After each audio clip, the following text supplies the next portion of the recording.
করো। ওজন কমার জন্য ডায়েট করাটা খুব জরুরি। ডায়েট মানে তুমি যতটা ক্যালোরি খরচ করতে পারো তার থেকে কম ক্যালোরির খাবার খাবে। কিন্তু শুধু এই ডায়েটের দিকে লক্ষ্য রাখলে, মানে কম ক্যালোরির খাবারের দিকে যদি তুমি শুধু লক্ষ্য রাখো আর পুষ্টিগুণটা মাথায় না রাখো, তাহলে যেটা হবে তোমার পুষ্টির ঘাটতি হয়ে যাবে। তাতে যে সমস্যাগুলো হবে সেটা হচ্ছে তোমার চুল পড়তে শুরু করবে, কনস্টিপেশন হবে, চামড়াটা রুক্ষ হয়ে যাবে, ওজন কমতে কমতে হঠাৎ করে আর ওজন কমবে না, কিংবা ওজন বেড়েও যেতে পারে। এই সমস্যাগুলোর মধ্যে কোনো একটা সমস্যা যদি তোমার হয়, তাহলে বুঝবে তুমি শুধুমাত্র ওজন কমানোর দিকে মন দিয়েছিলে, পুষ্টিকর খাবারের দিকে মন দাওনি।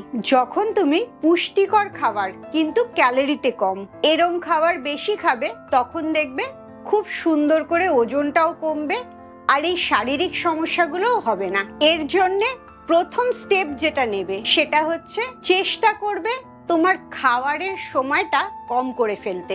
সকালবেলা খাবার শুরু করা আর রাত্রিবেলা খাবার শেষ করা, এই সময়টা যতটা কম করবে ততটা তুমি কম খাবার খাবে। আর কম খাবার খাওয়া মানেই ক্যালোরি কম হওয়া, তার রেজাল্টে ওজন কমা। সবচেয়ে বেস্ট হয় তুমি যদি সকাল 11টায় খাওয়া শুরু করো আর রাত্রি 7টায় খাওয়া শেষ করো। তার মানে তুমি 8 ঘন্টা খাচ্ছ আর বাকি 16 ঘন্টা খাচ্ছ না, যেটাকে আসলে বলা হয় ইন্টারমিটেন্ট ফাস্টিং। তবে একটা জিনিস অবশ্যই মাথায় রাখবে, এখন তুমি কত ঘন্টা খাবার খাও, এরম যদি হয় আজকে অবধি তুমি 14 ঘন্টা খাবার খাও, আর কালকে থেকে এই ভিডিওটা দেখার পর ঠিক করলে 8 ঘন্টা খাবার খাবে। এই ভুলটা করলে যেটা হবে, তোমার শরীর এটাকে নিতে পারবে না, তোমার প্রচন্ড বেশি খিদে পাবে, শরীরে কষ্ট হবে, যেটাতে তোমার রোগা হওয়া তো হবেই না, উল্টে তুমি আরো অসুস্থ হয়ে পড়বে। তাই জন্যে এই সময়টা ধীরে ধীরে কম করবে। আর এই ধীরে ধীরে কম করার পেছনে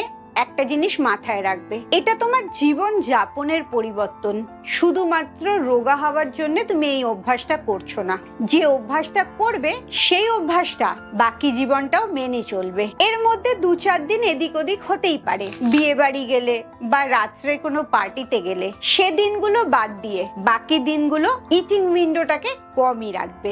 এবারে আসি দ্বিতীয় ধাপটায়। এখানে যেটা করবে, প্রতিটি খাবার, সকালের ব্রেকফাস্ট, দুপুরের লাঞ্চ এবং রাত্রের ডিনার, এই 3টে খাবারের 30 মিনিট আগে 1 গ্লাস গরম জলে একটু লেবু দিয়ে খেতে পারো, কিংবা চিয়া সিড ভেজানো জলে অল্প অ্যাপেল সিডার ভিনেগার দিয়ে খেতে পারো, বা জিরে মেথির জল খেতে পারো, দারচিনি ফোটানো জলও খেতে পারো। যে কোনো ধরনের একটা জল খাবার 30 মিনিট আগে খাবে। তাতে যে উপকারটা হবে